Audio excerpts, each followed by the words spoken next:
Jika biasanya tokoh utama saling berusaha untuk mengungkapkan perasaan suka di antara mereka, namun lain halnya dengan drama Queen of Tears.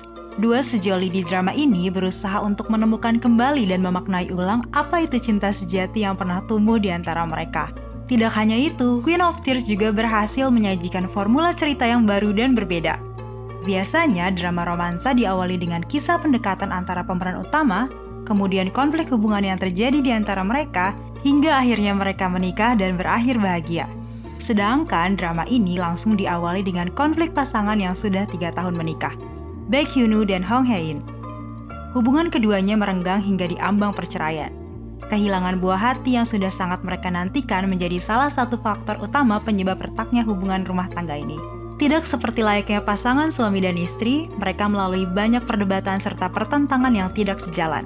Konflik yang hadir dalam cerita ini semakin menarik dengan pembawaan karakter Hong Hae-in yang digambarkan sebagai perempuan yang mandiri dan independen. Bahkan jabatannya di perusahaan lebih tinggi dibandingkan suaminya. Penulis drama Queen of Tears, Park Ji-eun, berhasil memberikan cerita yang fresh dan menarik untuk terus diikuti setiap minggunya. Masa pendekatan dan tahun pertama pernikahan Baek Hyun-woo dan Hong Hae-in yang penuh romansa hanya diceritakan pada bagian flashback dan epilog. Meskipun hanya dengan durasi yang singkat, namun setiap adegannya berhasil membuat para penggemarnya ingin menontonnya berulang kali.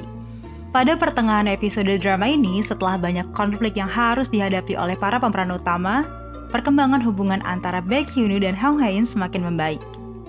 Hal ini juga berhasil ditampilkan dengan sangat apik melalui kehebatan akting Kim Soo-hyun dan Kim Ji-won yang mendapatkan pujian dari banyak penonton.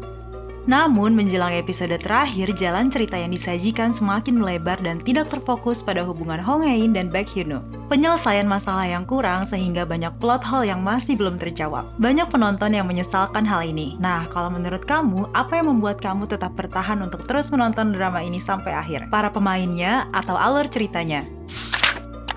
Walaupun terkadang karakter antagonis mendominasi, namun tidak bisa dipungkiri, pada setiap drama rasanya tidak lengkap jika tidak ada karakter antagonis. Kemunculan tokoh Eun-sung di akhir episode 14 yang mengganggu hubungan rumah tangga Baek Hyun-woo dan Hong Hae-in menimbulkan banyak kekecewaan dari para penggemar setia drama ini.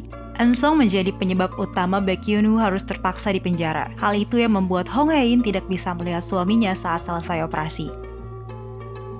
Namun yang menarik, sang penulis ingin membuat Hong Hae-in yang sudah melupakan banyak memori dengan suaminya itu dapat menemukan kembali cintanya kepada Baek Hyun-woo. Alih-alih jika pasca operasi ia dapat langsung melihat suaminya itu, Hae-in hanya akan mendengar kisah romansa hubungan mereka yang diceritakan oleh Baek Hyun-woo. Hae-in tidak perlu mendengar, namun ia harus mencari tahu sendiri dan harus melihat agar bisa percaya. See to believe and feel to remember. Kondisi ini juga yang membuat ia kembali merasakan perasaan yang sebenarnya kepada Baek Hyun-woo agar bisa kembali mengingat momen kebersamaan mereka berdua. Hal ini terbukti dari bagaimana Hong Hae-in dapat kembali mengulang apa yang sudah pernah ia lakukan saat pertama kali jatuh hati kepada Baek Hyun-woo. Ia mengikuti bus yang dinaiki oleh Baek Hyun-woo setelah pulang kerja. Hal yang sama ia lakukan saat Baek Hyun-woo baru saja keluar dari penjara. Secara diam-diam, ia mengikuti mobil yang dikendarai oleh Baek Hyun-woo. Perempuan itu mengamati apa saja yang akan dilakukan oleh suaminya tersebut. Fun fact drama Queen of Tears. Tahukah kamu, Queen's Group Department Store di dunia nyata bernama The Hyundai Seoul, dan ini menjadi salah satu tempat terpopuler di Korea Selatan. Sebagian besar saham dari perusahaan ini dimiliki oleh keluarga Choi Siwon.